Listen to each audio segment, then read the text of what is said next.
Vocab Malon is losing miserably. Giving all praise to Yahweh Hashem, Yahushua Hashem, Kodash. And this is a video, this is a sort of a response that was put up by Defense of the Doctrine. And the name of the video is Vocab Malon always uses Jake, our people, to push his doctrine. He has become annoyed. So this is at the this is at this 2 minute and 23 second mark of a 12-minute video. So I'm just going to let you listen to him dialoguing with some other Jake, I guess another fellow Christian, and they speaking about, guess who they're speaking about, the Israelites. And I just want you to listen to what Vocab has to say, to show you that Vocab doesn't understand the scriptures. See, he upped his game with the scriptures somewhat when he started going back and forth with the Israelites. See, all he had before that was that theological mumbo jumbo, and then he realized something, that when you came with your little scriptures, we bombarded you with scriptures that you're not even aware of. Like the whole thing with Esau. He says that Esau or the Edomites are done away with. Let me tell you, so guaranteed they never taught a, whether it was theology 202, his second year or his third year in this particular theological seminary. They didn't teach anything on Esau. They might have mentioned Esau, but he wasn't an expert on Esau. He didn't even know, in my opinion. I'm putting words in his mouth. He can correct me. He can say, yes, no, it was the third year we learned, we had a course on Esau. No, you didn't have. I don't believe that. You found out about Esau being a white man by us. And you so-called white people you go back, you descended from Esau, which is the father of your country. It's not George Washington, when he was an Edomite. The father of your country, or the father of your nation, the one father of the promise, who was Esau. We refer to Abraham, Isaac, and Jacob as the fathers of the promise, and that's what scholars say as well. Now, these top biblical scholars, they know about Esau. You, Vocab, you just finding out about Esau. So what you do is, Esau was done away with. So I guess you was there to see the last Edomite, like the movie The Last Samurai. I guess you saw the last Edomite die. He looked at you, one of his last dying words, yes, I am the last Edomite. And then he breathed his last breath, and you documented it, man. Oh boy. Anyway, let me just let you listen, and then I'm going to come back with some precepts. Let me make sure it's up, all the way up. I want you to hear it good, as our High Priest Ariel would say.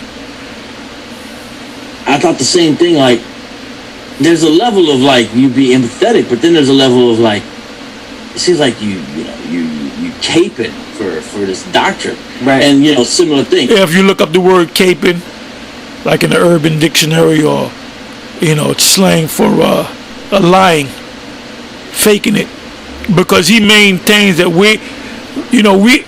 he looks at us like we know that we're just Negroes or whatever, and we just made up this whole Hebrew Israelite thing just to get on the so-called Jews because we had nothing better to do. You know? This is like a big, ongoing, practical joke. And one day we're going to say, we were just messing with you guys. No. We believe that we are those people. And we believe that, here I go again with Ezekiel 37 chapter. We believe that us, and not just GMS, but all the other camps that came out of the One West, and then the other camps that were set up by us that broke off from the One West or through the splits. You had other camps, people came up under us and they set up their own doctrines or their own groups or whatever. Like I'll give you the perfect example, the Sakari. The head of the Sakari was a part of GMS. So he has his own thing, and that thing is flourishing what he got. So that was through the Spirit. That all happened through the Spirit. Anyway, let me let you listen on. And come to find out, it's because basically, you know, under the cover, they're Hebrew Israelites themselves. I'm like, what, man? Yeah. You know, I don't know, man. It's some of these dudes, to be honest, they kind of be creeping around. Yeah. They kind of be sneaking around, getting in different Christian hip hop artists' ear. You know, kind of slow. Okay, what's wrong with that? What's wrong with that? Let me bring that back. I want you to listen again.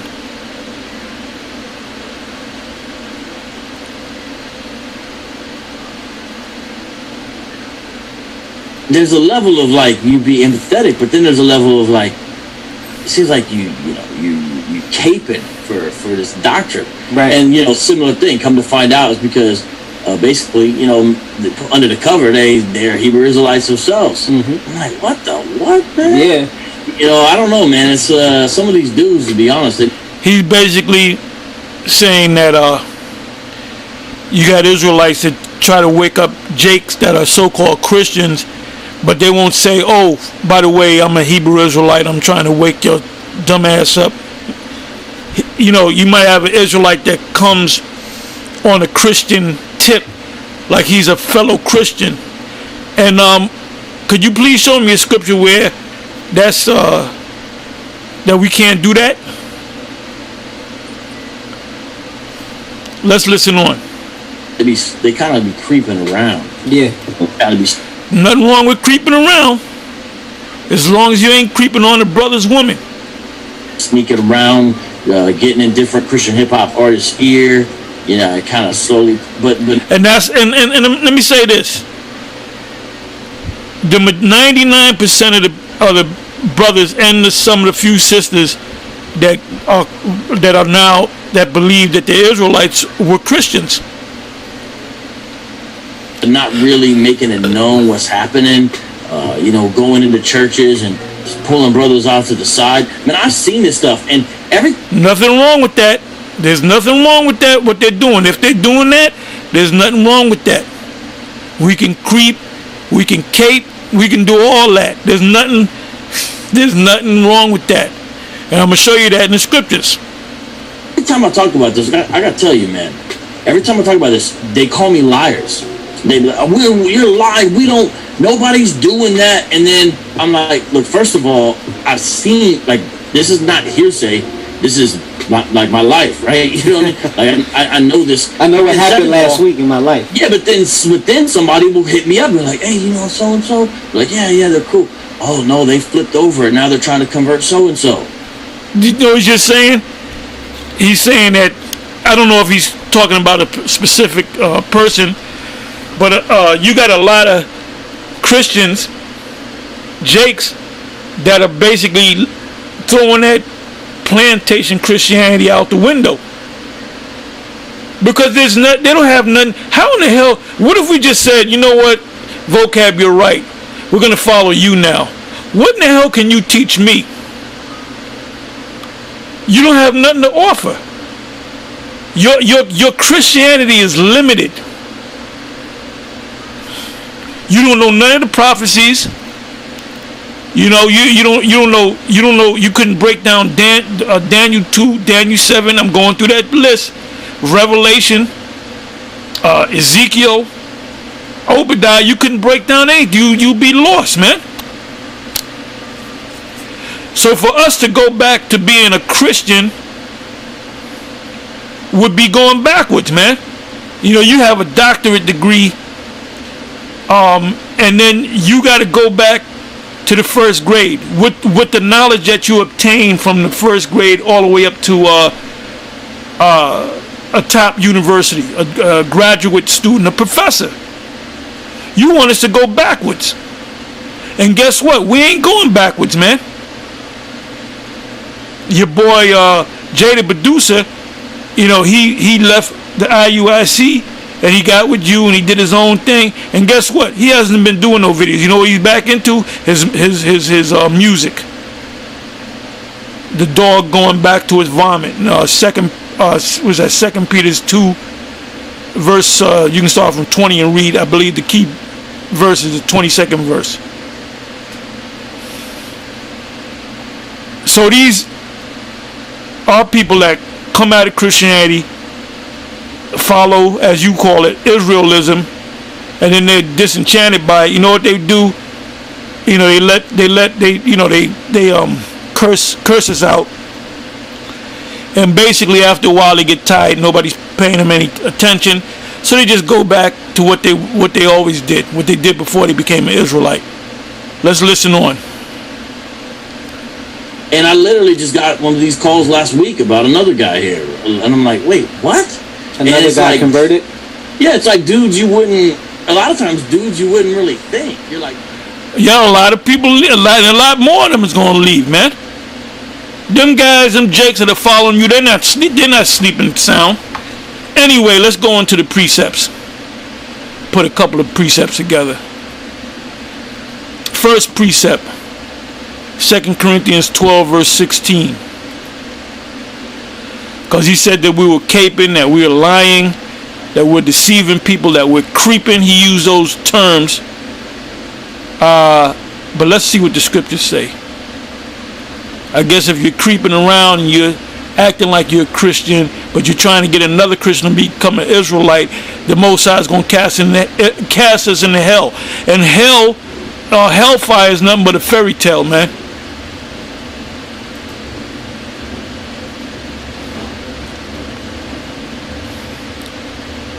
Okay, let me see if I'm going to start at the 16th verse or go up.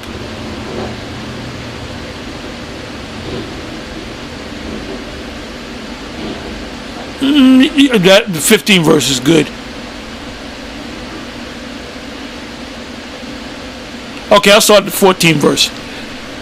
2 Corinthians 12 verse 14. Behold, the third time I am ready to come to you, and I will not be burdensome to you, for I seek not yours, but you. For the children ought not to lay up for the parents, but the parents for the children. So Paul is looking at him, saying that he's like a father to you, and y'all are children. It was a big controversy. There were certain churches that was helping the Apostle Paul on the financial level, but the Israelites of Corinth, they had a problem with that, so he cursed them out. That's in I believe that's 1 Corinthians, the 9th chapter, if I'm not mistaken. And he goes, are we not able to lead about a sister, a wife? Are we not able to forbear working? Then he goes into the ox and treadeth out the corn. Anyway, they had a problem with it. He said, you know what? I don't even need your money, but because his job was to wake them up. So it goes on in the 15th verse, 2 Corinthians 12 verse 15, and I will very gladly spend and be spent for you, though the more abundantly I love you, the less I be loved. 16th verse. But be it so, I did not burden you. Nevertheless, being crafty, I caught you with guile. So are you going to do a video getting on Paul? That Paul was caping, he was creeping. Paul, I don't really like Paul. He was caping and he was creeping around. Yes, Paul was caping and creeping around. Okay, he was assuming, he was acting like he was a Jew. Then to somebody that's not under the law, he was acting like he was not under the law. So he was deceiving people. He was using guile on people. Let me read the 16th verse again. But be it so, I did not burden you. Nevertheless, being crafty, I caught you with guile. Did I make a gain of you by any of them whom I sent unto you?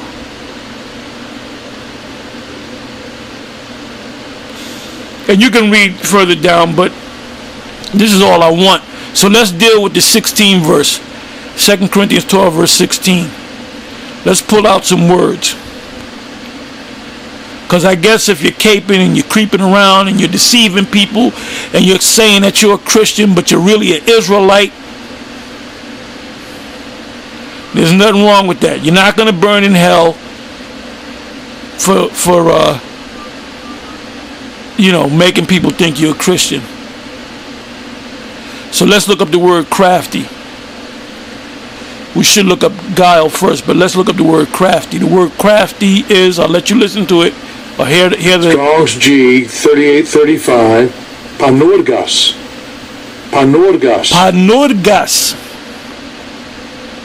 It says skillful, clever, in a good sense, fit to undertake and accomplish anything. Dexterous, wise, sagacious, skillful. In a bad sense, crafty, cunning, knavish, treacherous, deceitful. So now let's come back to that verse. For 2 Corinthians 12, verse 16. But be it so, I did not burden you. Nevertheless, being deceitful, I caught you with guile. So let's look up the word guile. Like you did a video about this guy, Napataya or whatever his name, that he knew he came up under Abba. So Abba said, this is the tribe of Gad, this is the tribe of Reuben, this is the tribe of Judah. And so he said, come on, Pops, you know that's some bullshit. He said, I know, son, but that's the hook. Well, guess what? The Apostle Paul also used the hook to hook him. I caught you by guile. I tricked you into believing this. So this word guile, let's listen to it. Strong's G 1388. Dallas. And it means craft, deceit, guile.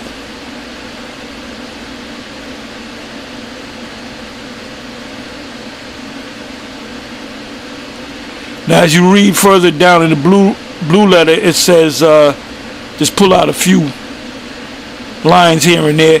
There is no deceit under it. It says after Isaiah 53 verse 9, to speak deceitfully. So guile means to be deceitful. So there's nothing wrong with being deceitful as long as it's done in righteousness.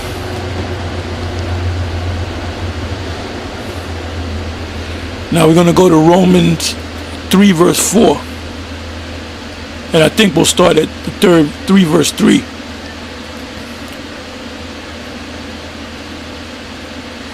Romans 3 verse 3. For what if some did not believe?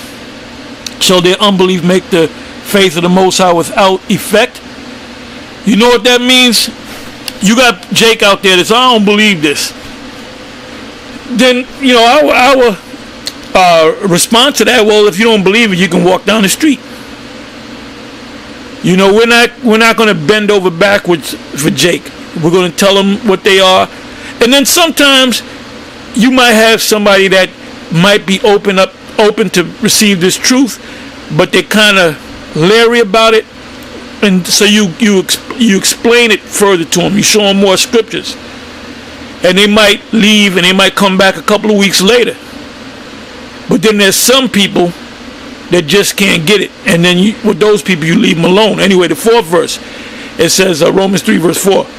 The Most High forbid, let the Most High be true, but every man a liar, as it is written, that thou mayest be justified in thy sayings and mayest overcome when thou art judged. But if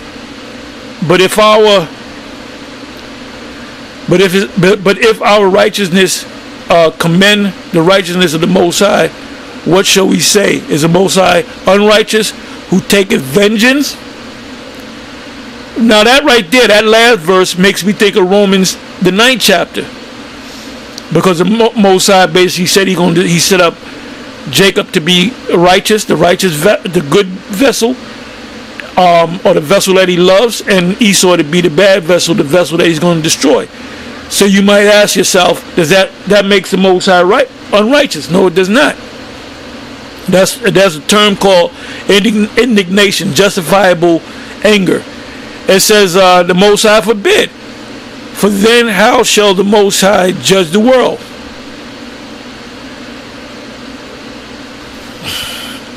Bear me for a minute. Did I miss a verse?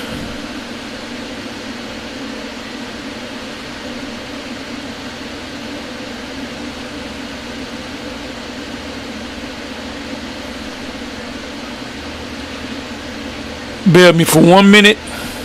Oh, okay. It's in the 7th verse. So it goes on to say in the 5th verse, right? It says, but if our unrighteousness commend the righteousness of the Most High, what shall we say? Is the Most High unrighteous, who taketh vengeance? I speak as a man. The Most High forbid. For then how shall the Most High judge the world? For if the truth of the Most High for if the truth of the Most High have more abounded through my lie unto his glory, why yet am I also judged as a sinner? Let me read that again. For if the truth of the Most High have more abounded through my lie, so Paul lied. Ultimately, the end result was that the word got out. So that's being crafty. That's the hook. Unto his glory, why yet am I also judged as a sinner? So that's another example right there. The Apostle Paul said through his lie. Next precept.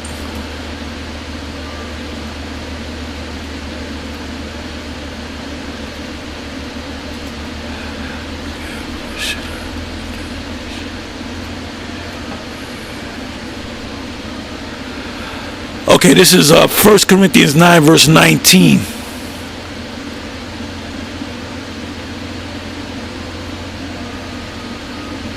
Go right to the 19th verse. And this 1 Corinthians 19, I spoke about it a couple of minutes ago.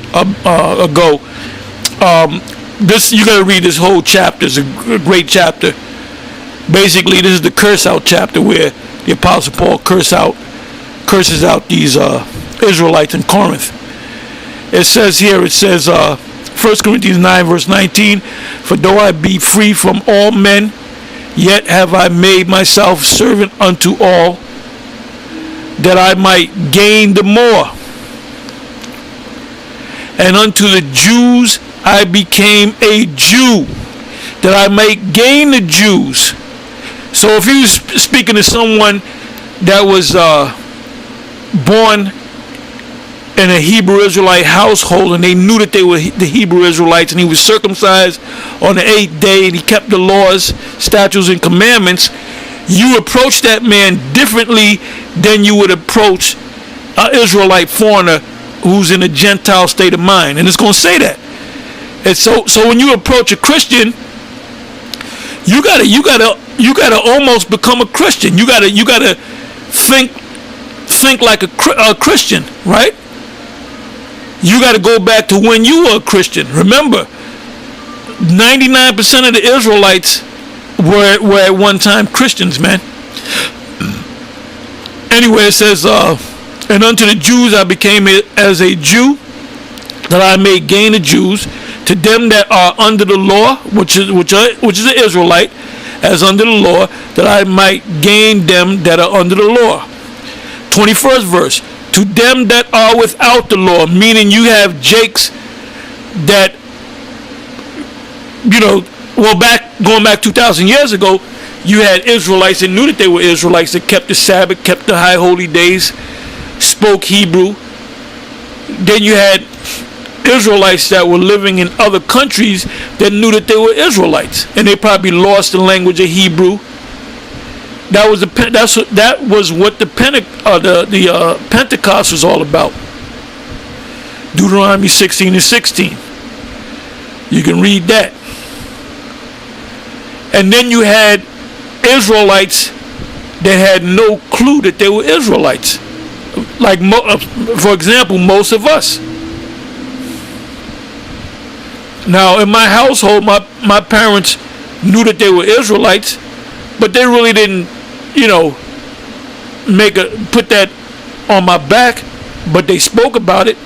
And I was a kid,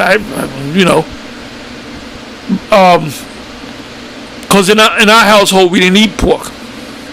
There was a point in time we never ate pork.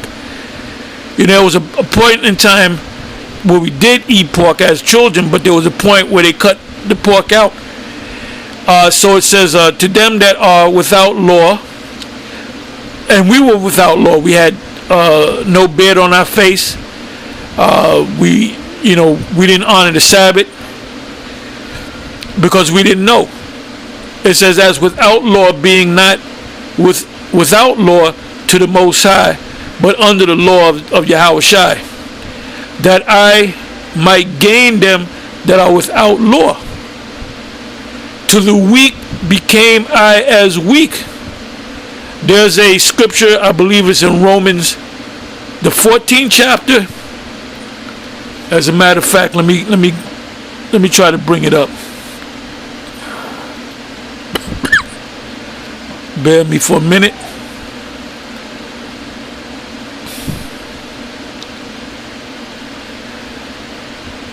Let's hope okay, boom. I believe it's Romans 14.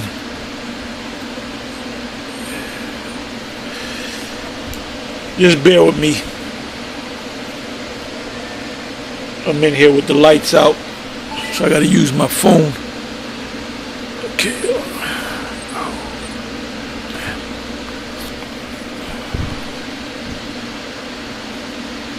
Just bear with me.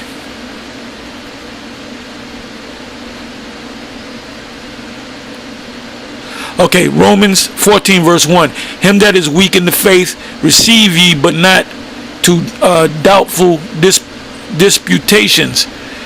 For one believeth that he may eat all things, and that all things meaning meat, herbs. It's not talking about, and then you got a knucklehead Christian to say, this proves that you can eat pork. It's not talking about that.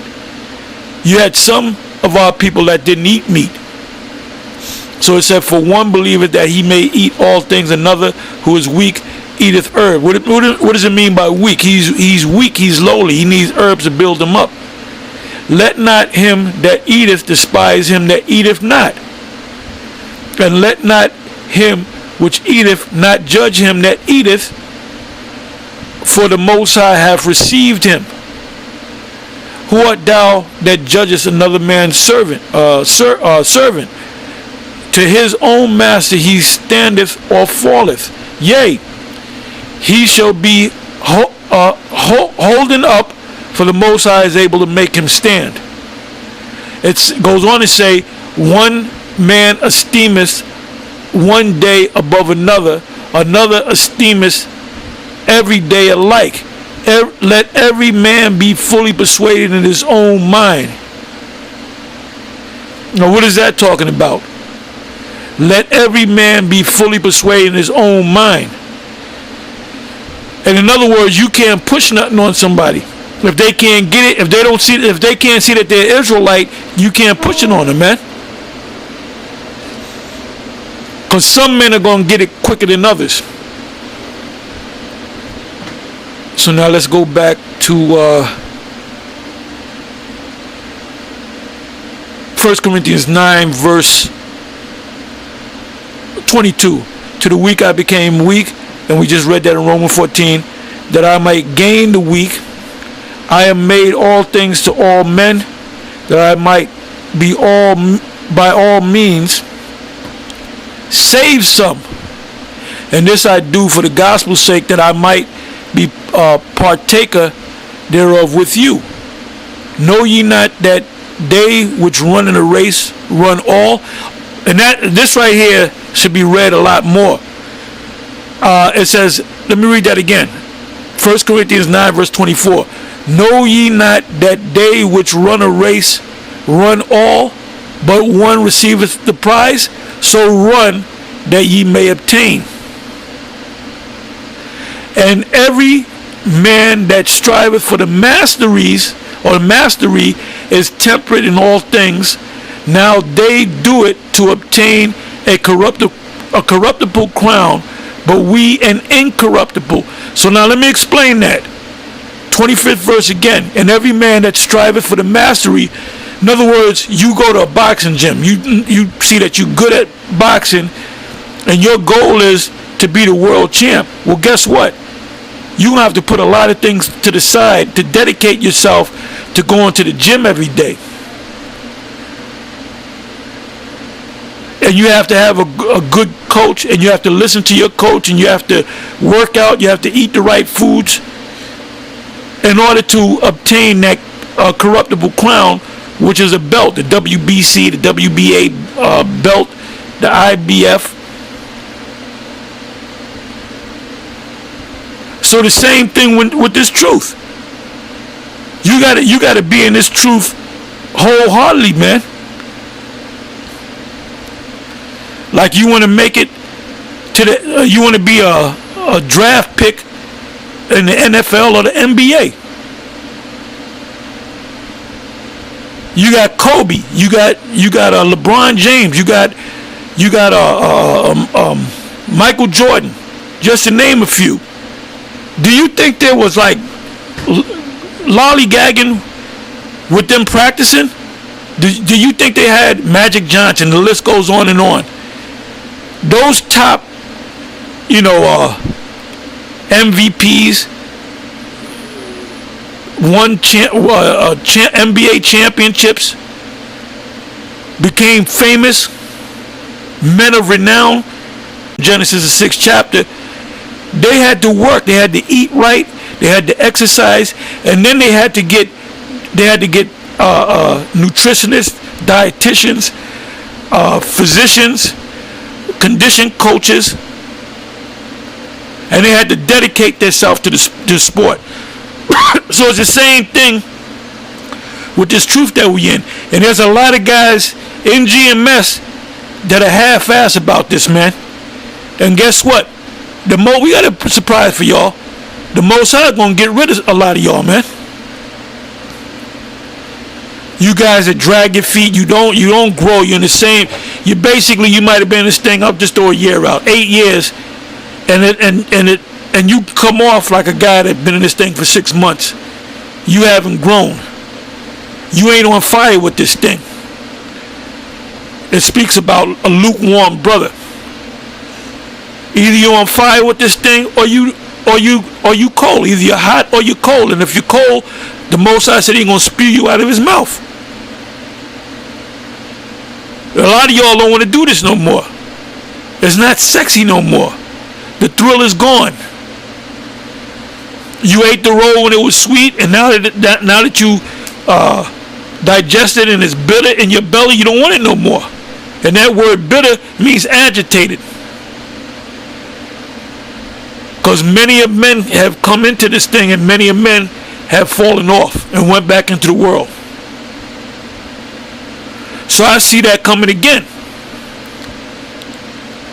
You know, we've been getting reports from outside of New York that there's guys not showing up, and when they get there, they act like they don't want to be there.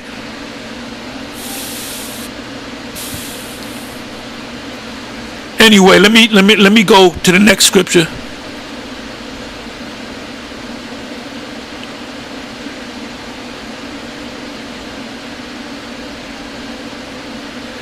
Oh, also, I wanted to say this, and I should have put that up in there.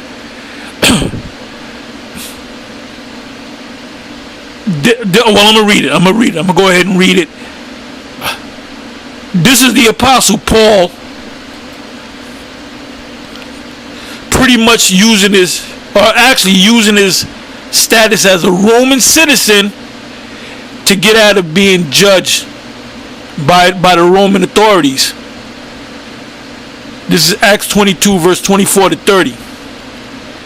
So was Paul being crafty? Was Paul using guile? Because when you become an Israelite, you got some of our people that become Israelites, and they totally, get off the grid, so to speak. I ain't gonna get no food stamps. I'm not gonna, like, let's say you was down and out and you had to get food stamps. Go ahead and get them damn food stamps. If you had to get, and there's one brother that came to me and said he got a stimulus check, and he said, "What do I do with it?" I said, "Buy some silver." He said, "Oh, shalom,"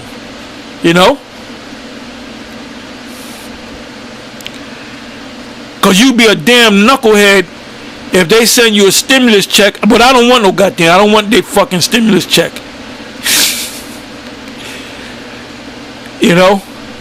They can keep that bullshit, which I never got. I never received one anyway. None of the apostles received a stimulus check. That's a whole topic right there. But anyway, let's just go to it. So the Apostle Paul, using guile, using craft, he said, well, let me use my Roman citizenship status. Oh, and the head chief Roman that captain that confronted him was a Jake. It says Acts 22 verse 24.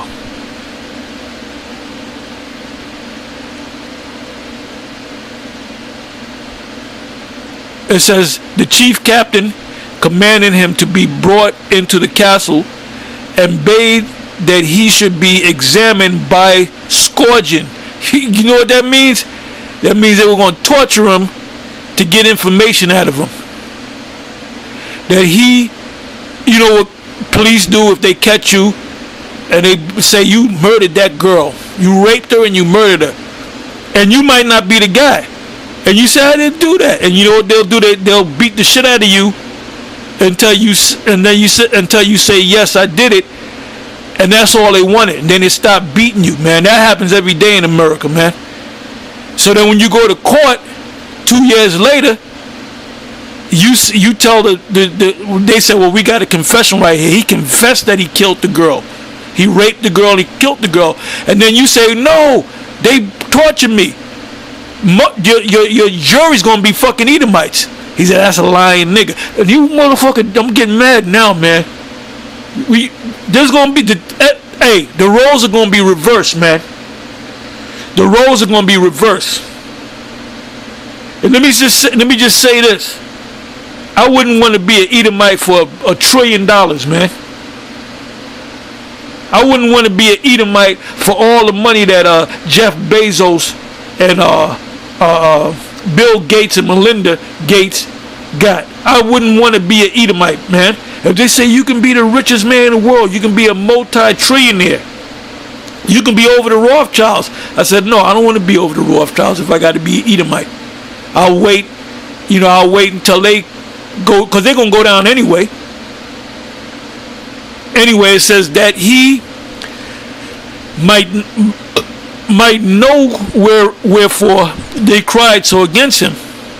So he was about to torture him. They were going to get a confession out of him. And so he had to use guile. He had to use he had the ace in the hole, as they say. And that ace in the hole was the fact that he was a Roman citizen.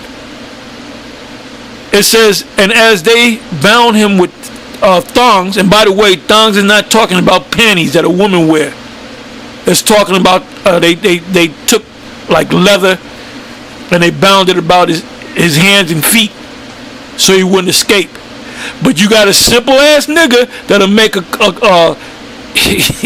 some simple bird brain Negro wannabe Israelite talking about, well, Paul wore thongs, so that made him a faggot.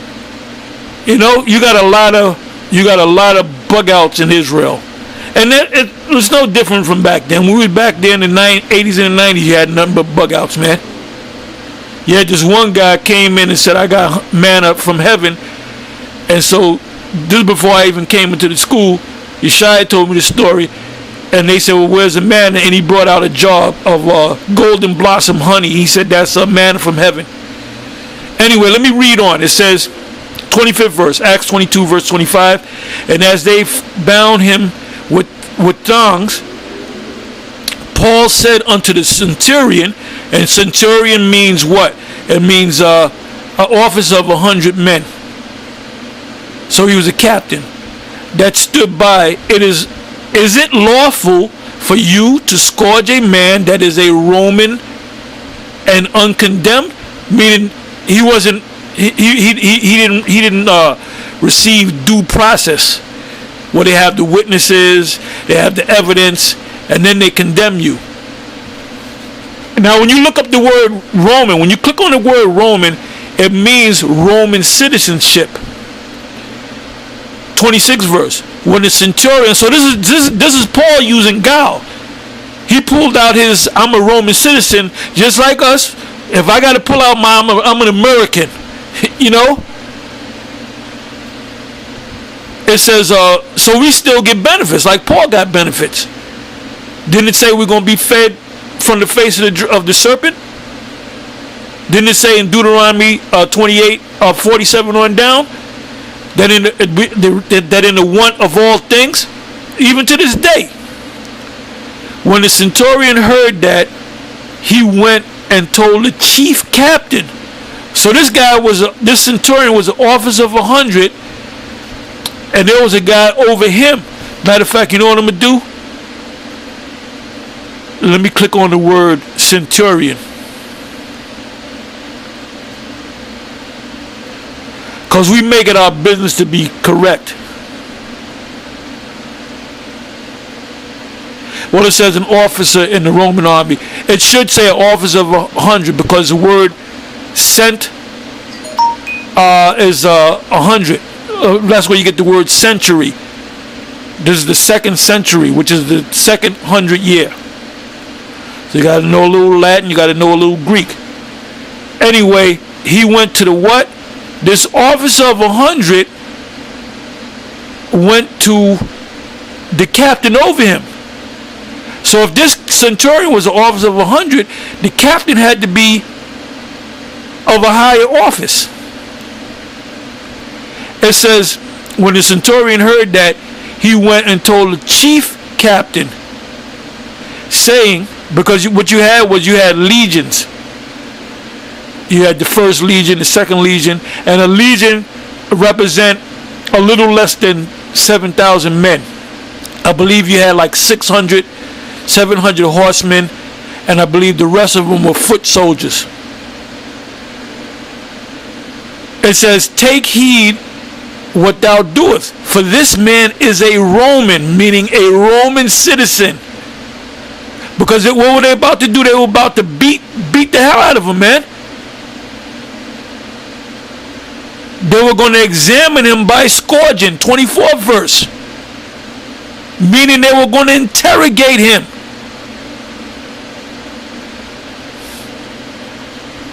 They'll get you, man. They torture your ass. They'll get you to confess that you killed Abraham Lincoln, man.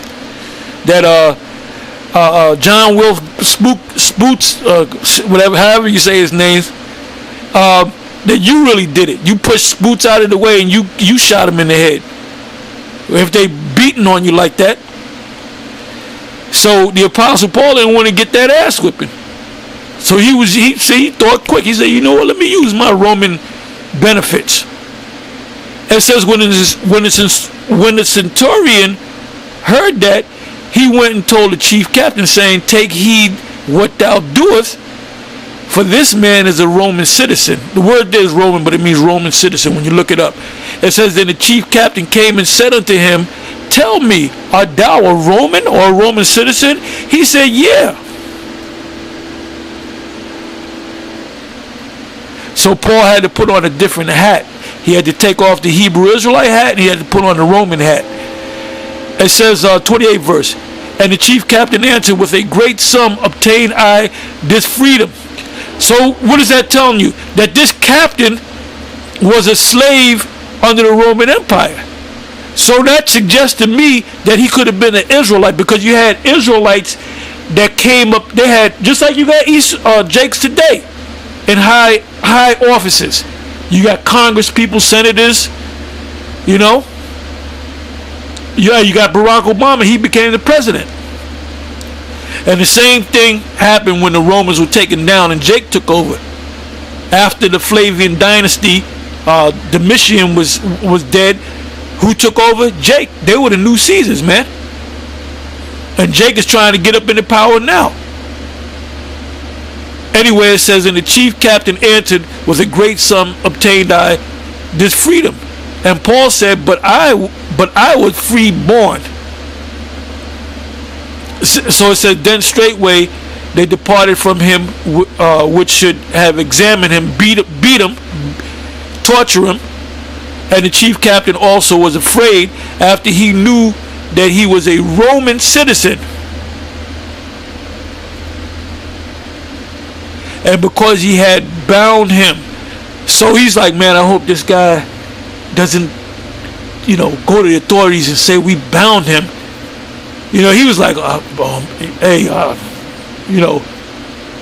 Anyway, it goes on to say, on the morrow, because he would have known the certainty whereof he was accused of the Jews, he loosed him from his bands or thongs, and commanded the chief priests and all their council to appear, and brought Paul down and set him before him. So they said, look, we're going to have to treat him with respect.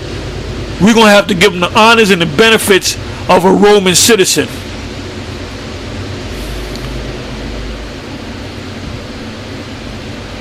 So here again, the Apostle Paul used guile and craftiness to get out of something.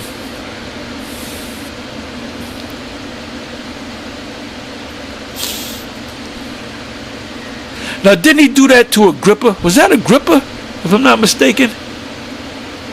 Which vocab uses. He was playing that dude. He said, I wish he was a Christian too.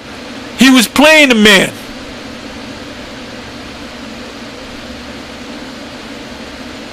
Now it says in 1 Corinthians 7, let's go to that.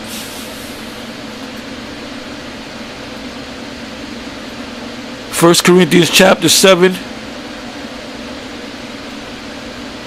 I'm sorry, I'm in 2 Corinthians chapter 7.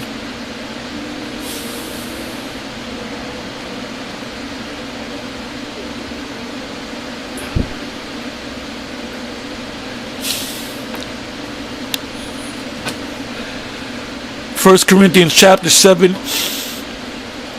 verse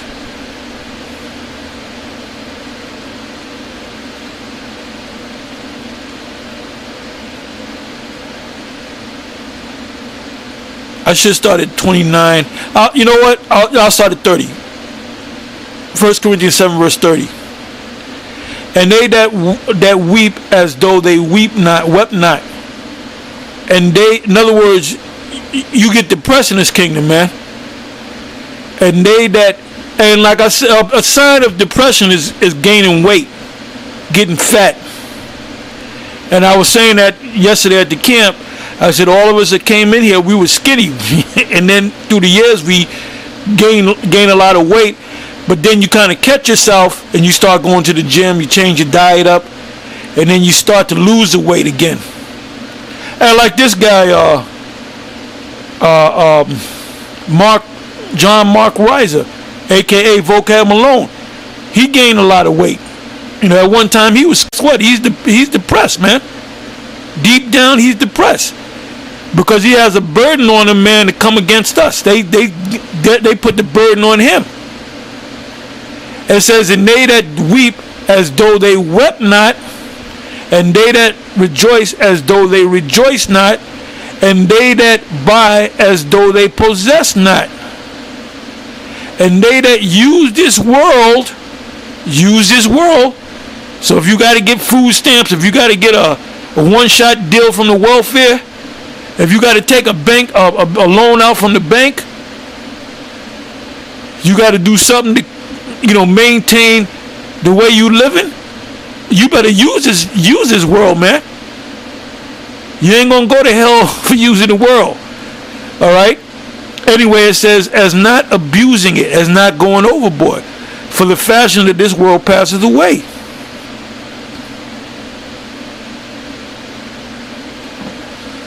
And that also is talking about, as you read down, about a wife. You have a wife, you're going to give some time to your wife. So now let's go to this will be the last one. 2 Corinthians 6 verse 4. I read it, I forgot what it even said.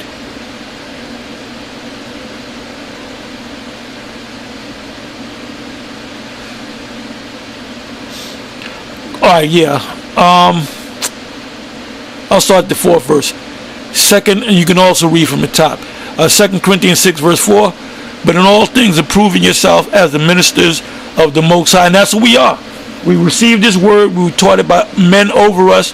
And we are the men now, so to speak. And what are we doing? As we go out and we speak and we do the sit downs, this right here is answering people's questions. Because they always got questions, man. And like a couple of days ago, everybody was inquiring about the Day of Atonement. And a lot of people kept it this year. Oh, this is my first year keeping the Day of Atonement. This is my second year. It says, in much patience and afflictions and necessities in distress.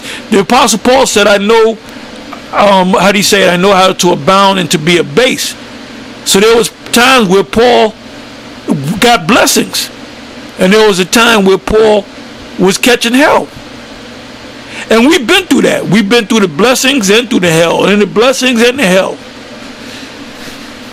That comes with the territory. It said, in stripes, imprisonments, in tumults, in labors, and watchings, in fastings, by pureness, by knowledge, by long suffering, by kindness, by the Holy Spirit or Ghost, by love unfringed, by the word of truth, which is the scriptures, by the power of the Most High, by the armor of righteousness on the right hand and on the left. What's on the left hand side of the Most High? Evil. Satan is on whose side of what side of the Most High? He's on the left hand side. He ain't doing his own thing. He's sitting right there in the heavens with the Lord, man. Anyway, it says, it goes on and says, by honor, listen to this.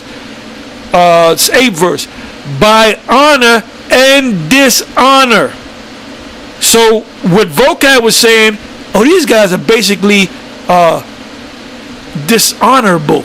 Well, wait a minute. The Apostle Paul was dishonorable. He said he did it by honor and dishonor, by evil report and good report. As deceivers, this is Paul speaking, me being a deceiver and yet true.